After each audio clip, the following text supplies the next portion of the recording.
Hi, I'm Tracy Deforge. I'm the founder and CEO of The Players Impact, a professional community built around professional athletes, active, retired, and Olympic level, where we're bringing entrepreneurship and investment to team sport.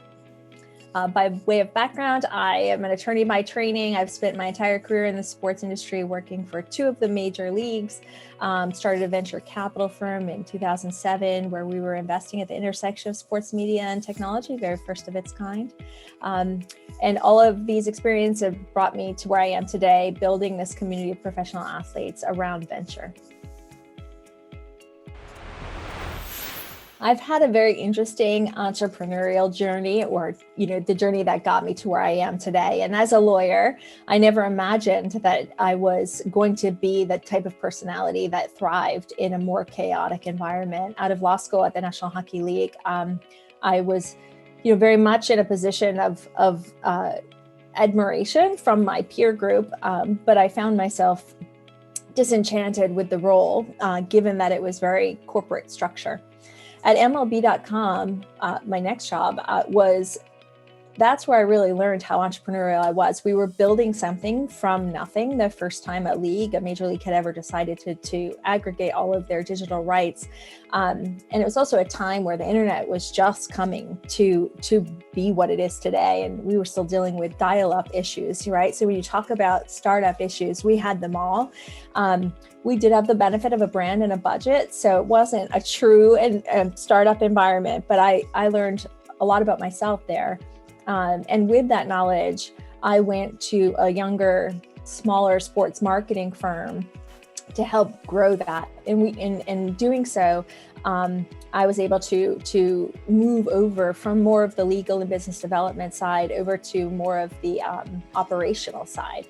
And so building not only from the legal and making sure things on the business affairs side were in order, we built up account management firm that was really catered to Fortune 500 companies and their youth sports activations. We were able to sell that company within a few years to a much larger company. And this larger company happened to be an amalgamation of, I think it was probably 40 different acquisitions. So it was a very large startup called the Active Network.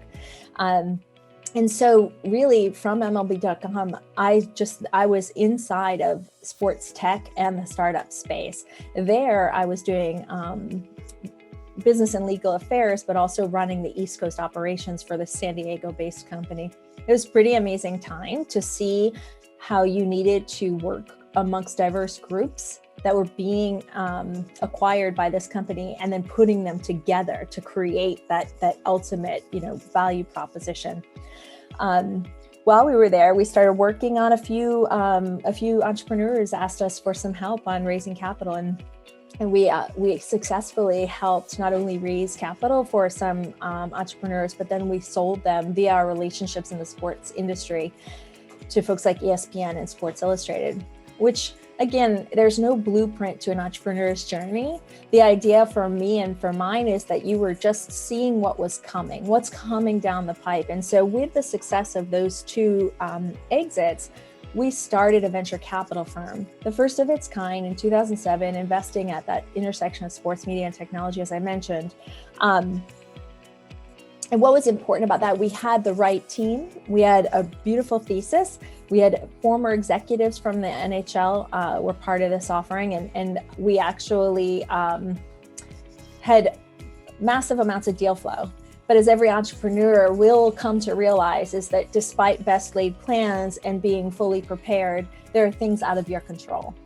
And what we learned then is that we couldn't control the larger markets. In 2008, as we were raising capital, the financial markets collapsed, and therefore, first-time fund in an unproven vertical, we knew that we weren't going to get to where we wanted to be in this structure.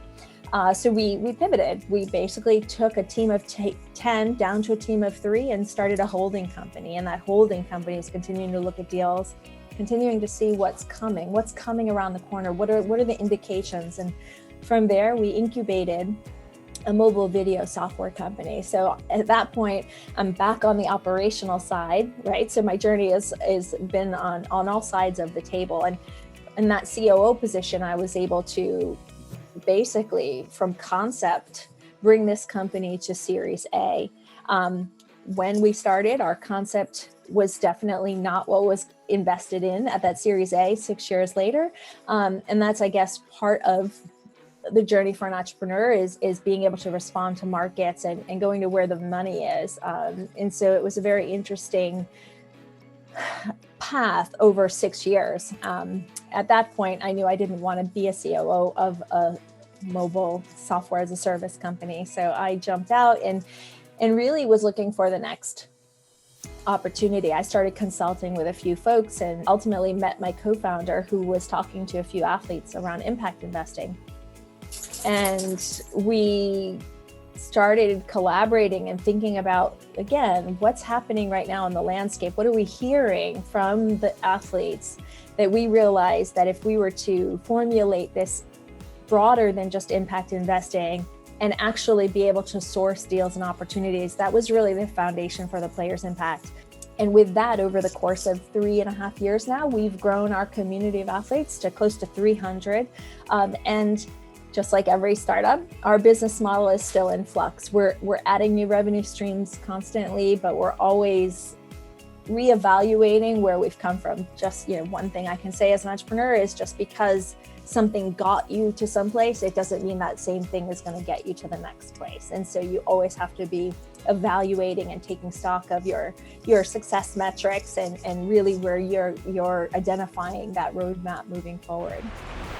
My advice to someone starting a company, especially now in this day and age, is to ensure that you have the right team around you, the right resources. There's a lot of information and you can't drink it from a fire hose. So you have to find the right mentors in the space that you want to be into, that you can go to. Being an entrepreneur, especially a solopreneur, in a lot of cases is a super lonely journey. And so making sure that you have folks that you can reach out to when times are hard, or when you feel like you're just not getting where you want to go, because everything takes a little bit longer than you think it's going to, whether it's raising capital or building an app or building a website. And you have to really account for those things taking a little bit longer. And as you're raising capital, making sure that you're budgeting out for such instances. I don't believe in building a boat on the other side of the island. Once you're in, you're in. You have to be, you have to really be focused. But at the same time, reevaluate every step or every frequently along your journey to make sure that you're still doing what you love to do and that what you're well positioned to do.